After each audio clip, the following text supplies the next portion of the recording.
maqaa Abbaa, kan Ilmaa, kan Hafuura Qulqulluu, sadan Waaqa tokkoon. Ameen. Walaloo hafuuraa jaalala Kiristoos irraa maaltu adda na baasaa?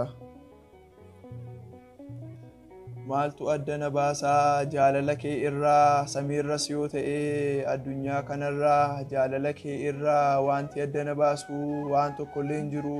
Kan laphee koo raasu waan tokkollee hin jiru. Kan laphee koo raasu argachuudhaaf dhabuu, gaddaa fi gammachuu, qullaa ta'uudha moo beela'uuf dheebochuu, nagaa dhabuudha moo yookaan dhukkubsachuu, taayitaaf beekumsi wanti hundumtiyyuu jaalala kee irraa nan baasu eenyuyyuu, jaalala kee irraa nan baasu eenyuyyuu. Bareedinni addunyaa, hawwiin biyya lafaa, qabeenyis yoo ta'e hundumtuu ni hafaa. Ilaalcha sanyii moo ilaalcha siyaasaa, jaalala kee irraa maaltu addaan na baasaa? Jaalala kee irraa maaltu addaan na baasaa?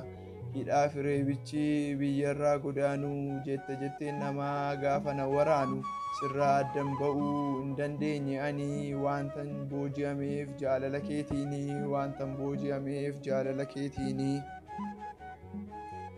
Hundumtuu na jibbee yoo narraa baqatee, lubbuu koo balleessuuf yoo natti dhaadatee, maatii firiyyaan koo yoo isaan na gananii, jaalala kee irraa addan ba'u ani, jaalala kee irraa addan ba'u ani. Waaqa ta'uu kan kee yoo isaan shakkanillee, ragaan ba'a malee sin ganu yoomillee, morma koo nan kennaa albeedhaaf dabarsee, jiraachuu hin danda'u gooftaa koo si dhiisee, jiraachuu hin danda'u gooftaa koo si dhiisee. Du'a sodaachuudhaan fannoo koo amman kutuu, jaalala keetiif jecha mormi koo hacitu, yoon du'es maal qabaa osoon si waaqessu, dhiigni koo lola'ee galaana booressu, dhiigni koo lola'ee galaana booressu. Waa'ee waaqummaa kee wangeelaan caqasee, warra sin beeknee fi jaalala kee labsee, lubbuun koo haa darbuu si qofan waaqessee, lubbuun koo haa darbuu si qofan waaqessee. Yoon jiraadhees ta'ee yoon du'es kan keetii, abbaa koo waan taateef anis ilmoo keetii, abbaa koo waan taateef anis ilmoo keetii. Sirraa addan ba'uu ani kana booda kan kee qofaa ta'een jiraachuu barbaada. Warra foon ajjeesan hin sodaadhu ani, lubbuu koo ajjeesuu tasan danda'anii, lubbuu koo ajjeesuu tasan danda'anii.